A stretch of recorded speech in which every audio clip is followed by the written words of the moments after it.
زکاتُ العروضی، اس میں دوسرا حصہ جو ہے وہ ہے سامان کی زکوٰۃ، یعنی جو سونے اور چاندی کے علاوہ بلکہ جانور کے علاوہ بھی، ما سوى الذهب والفضة والحیوان، سونے اور چاندی اور جانور کے علاوہ، ما جو کچھ ہے، فہو ارض وجمعہ عروض، تو وہ سامان ہے اور اس کی جمع عربی میں عروض ہے، یعنی ارض کی جمع عروض، اردو میں دونوں کے لیے سامان کا لفظ استعمال ہوتا ہے۔ تجب الزکوٰۃ فی العروض بالشروط الآتیۃ، زکوٰۃ واجب ہوتی ہے سامان میں ذیل کی شرائط کے ساتھ،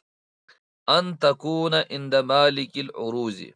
کہ سامان کے مالک کے پاس کیا ہونی چاہیے، نیت للتجارت فیہا، اس سامان میں تجارت کی نیت، یعنی وہ سامان تجارت کی نیت سے لایا گیا ہو۔ ان تبلغ قیمت عروض التجارتی، پھر دوسری شرط کیا ہے کہ اس تجارت کے سامان کی قیمت پہنچتی ہو نصاباً، کسی نصاب کو، من الذهب او الفضة، سونے کے نصاب کو یا چاندی کے نصاب کو۔ تو سب سے کم چونکہ چاندی کا نصاب ہے، وہ آج کل 40-42 ہزار روپے بنتا ہے، تو اس اعتبار سے سب سے پہلے وہ چاندی ہی کے نصاب کو پہنچے گا، لہٰذا اس قیمت کا سامان جس کے پاس بھی ہے اس میں زکوٰۃ واجب ہوگی۔ اس سلسلے میں تمام حضرات کا فتویٰ ہے، عرب کا بھی، عجم کا بھی، فقہا انہیں جمہور کا اس سلسلے میں فتویٰ ہے کہ سامان کا جو نصاب ہے وہ اس حد کو پہنچ جائے تو اس میں زکوٰۃ واجب ہے۔ التاجر المسلم یحسب کل ما یملکہ من سلع التجارہ، مسلمان تاجر حساب لگائے گا، کل ما یملکہ، ہر اس چیز کا جس کا وہ مالک ہے، من سلع التجارتی، سلع کہتے ہیں سامان کو، تجارتی سامان میں سے جس چیز کا بھی وہ مالک ہے اس کی قیمت لگائے گا، اس کا حساب کرے گا، عند تمام السنۃ التجاریۃ، تجارتی سال کے پورا ہونے پر، یعنی اس اعتبار سے جس اعتبار سے وہ زکوٰۃ نصاب کا مالک ہوا ہے، اس تاریخ کے اعتبار سے اس کے حق میں وہی تجارتی سال کہلائے گا۔ فَإِن بَلَغَتْ قِیمَتُهَا، اگر اس سامان کی قیمت پہنچتی ہے، حسب سعر السوق، بازار کی قیمت کے اعتبار سے، سعر مانے ریٹ، وہ ریٹ جس ریٹ پر سامان کو بیچا جاتا ہے، اگر بازار کے ریٹ کے اعتبار سے اس کی قیمت پہنچتی ہے نصاباً،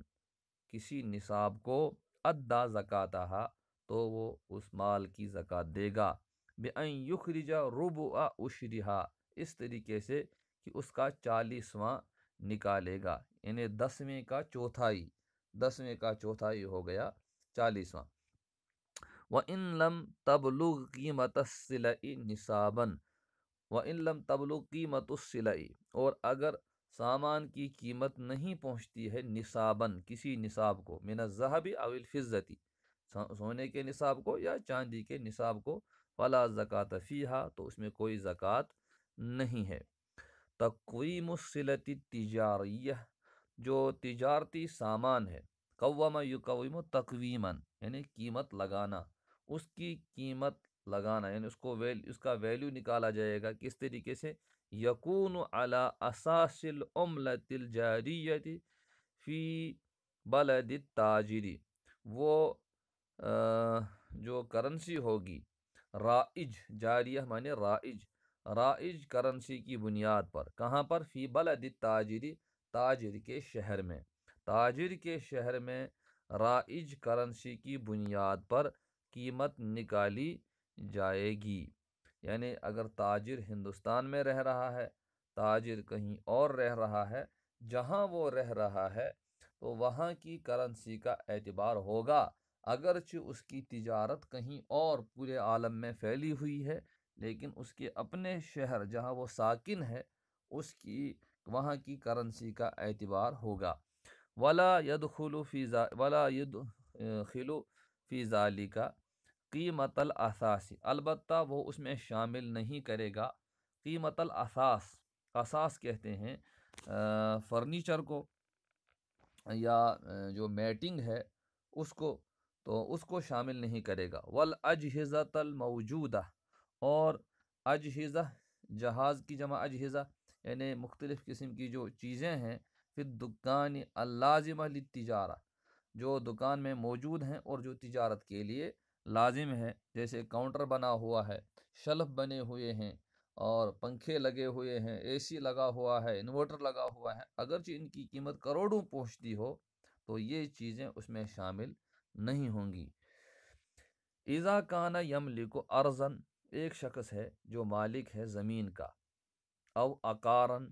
یا بڑی زمین کا، عقار بھی اس طرح پلاٹ، یا پلاٹ کا مالک ہے، او حیوانن، یا کسی جانور کا، ثم نوی فیہ التجارہ، اور اس میں اس نے تجارت کی نیت کی، تو جب اس نے تجارت کی نیت کی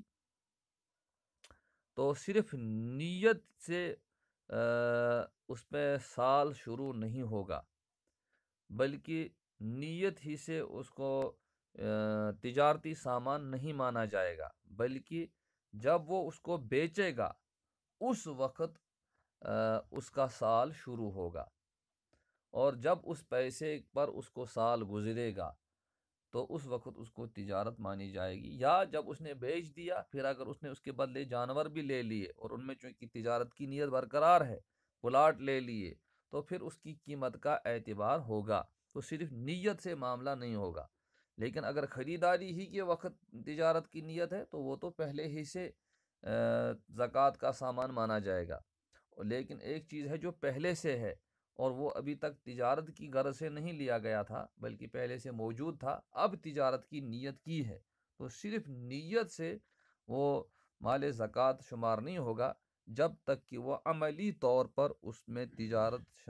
شروع نہ کرے۔ بدأت سنۃ الزکوٰۃ، شروع ہوگا زکوٰۃ کا سال، من الوقت الذی، اس وقت سے، یبدأ فیہ بالتجارتی، جب وہ تجارت شروع کرے گا، فعلاً، عملی طور پر، یعنی جب عملی طور پر اس نے تجارت شروع کی اس وقت سے وہ تجارتی مال اور یعنی کہ زکوٰۃ کے قابل مال مانا جائے گا۔